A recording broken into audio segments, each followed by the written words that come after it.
Okay, we're holding 166 next to the bottom paragraph. The Kevon Shu Kane. Well, people don't understand, and they have problems in life. What do they say? They blame everybody but themselves. But if they would only understand why things are happening as they're happening, they will become very wise and appreciative for what's available and what's there.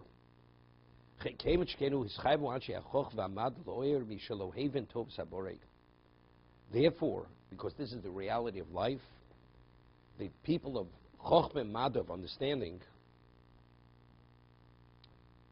loher, to awaken, mish loheven tov saborei. A person doesn't recognize and doesn't understand the kindness and the goodness of Hashem. Ulahoros bnei odom ladas yisronon b'derech sichlom. And to direct people, to give them an understanding of their yisronon, what they have. Yisronon usually means excess, but here it doesn't mean excess. With their level of understanding, he says Yisronon is referring to blessings. Ki kama tovas moda balein lehonos mehen.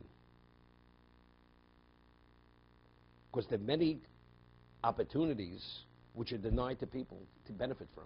Why? Because we don't see it, we don't get it, we pass on it.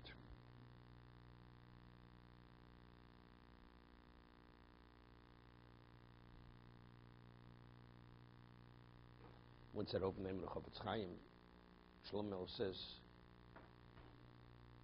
Lekach tov nosad lechem terosi al tazovu.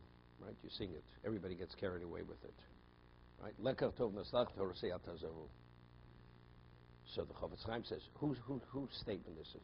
Whose statement is it? Lekach tov nosad lechem terosi al tazovu. I've given you a good commodity. Hashem is saying, don't abandon it. So he says, you have a very wealthy man. And he says, you see the value of this? It's precious. It's one of a kind of value. Okay?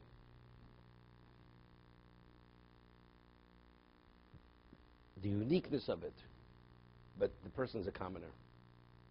And you go speak to the minister of the king, one of the leading ministers of the king, you show it to him. He says, it may be special for you, but for me, because I'm a minister, I have certain things available to me which surpass that many times over. So it's not so special. So the minister considers certain things very special that he has. Then you go to the king, the mortal king, and you say to the king, is it special? He says, it's special, but I have things much more special. Now you have the king, he considers something special. You go to the angel, you go to the malach. Is it special? It has no value. Then you have different echelons of malachim. What one malach values, he doesn't fathom what the other malach understands. And you keep going from level to level. Finally you come to HaKadosh Baruch Hu. All means nothing. HaKadosh Baruch Hu says, Lekav tov nosad lechem, torsi atazovu. HaKadosh Baruch Hu himself, which everything means nothing to him, he says, but you know what this is? This is the ultimate lekach. This is the ultimate commodity. Therefore, don't abandon it. He says, the Chachmei Mado and Chochmah, since people don't appreciate the opportunities and the goodness that Hashem gave them, what does he do? Therefore, they have an obligation to awaken and arouse people to recognize and appreciate what they have, not to pass on these opportunities. So HaKadosh Baruch Hu Shlomo the Chochmei Adam Kolam says, what is Hashem saying? The ultimate opportunity is Torah. That's Lekach Tov. So what's your obligation? You know, too busy to study.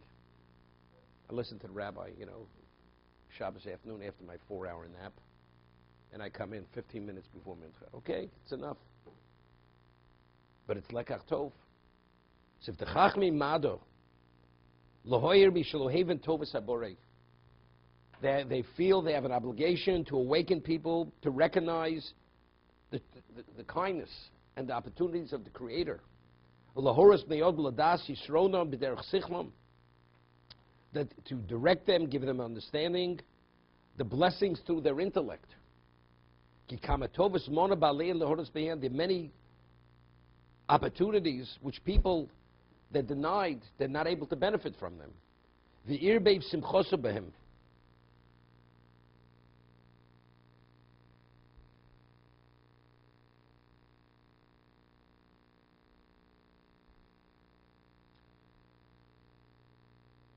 Chesron hakarosa osan v'idiosim alosan. And he says, what's the cause of why the joy is denied to them? It's a lack of recognition and understanding its exalted value. Ukshemeirin es bali hatovos lak ofti yisronon. And when you awaken those who have all these abilities to recognize their blessings, umagal lehem ma shenela midatam hen, and you reveal to them what's been concealed from their understanding, yigdal shivchom, their praise will increase.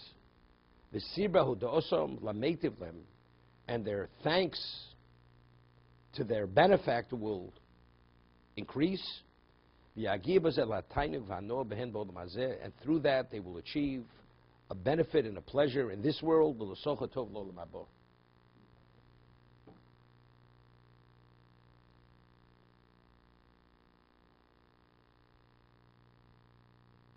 know, years ago, when people spoke Yiddish, David's grandmother, mothers used to say to children, Torah is the best of schayra.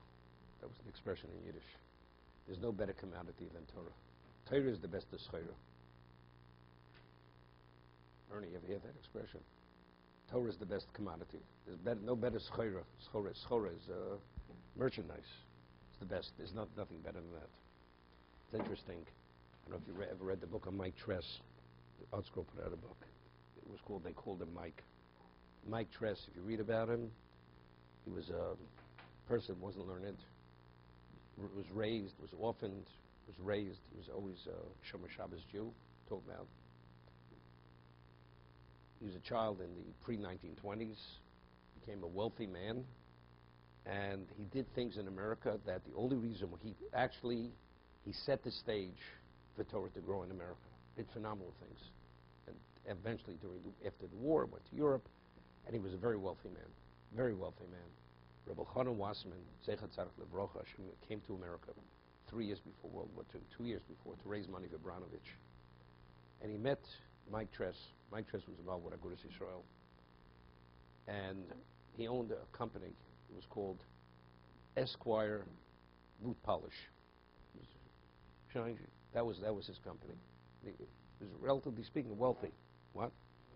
So he convinced him, and he recognized his ability and his administrative ability and other abilities in terms of influencing people and even reaching the higher echelons of society, Jewish society.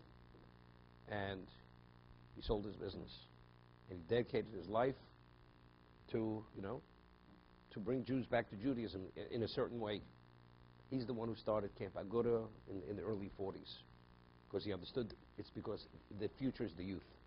To give them 2 months out of school, regardless of what kind of Jewish education they have, you let a child on the street for 2 months, whatever you gained is lost.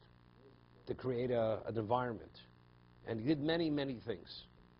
Many things. That people should appreciate what they have. Like somebody once said to me many years ago, and I was somebody says to me, he says, you mean to say you proselytize? Yeah, that's what he said to me. You proselytize? I said, I said, I don't try to recruit Gentiles to be Jews. I said, I try to make Jews aware of what's rightfully theirs. We have a heritage. They're not even aware what their heritage is. Again, it's lahoyer osam tovas abore. It's to make people aware of the goodness, the opportunity Hashem gave them.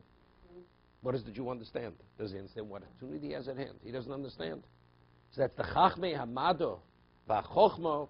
They understand, because this is a problem. They have to awaken. They have to bring people to certain levels of realization. To be continued.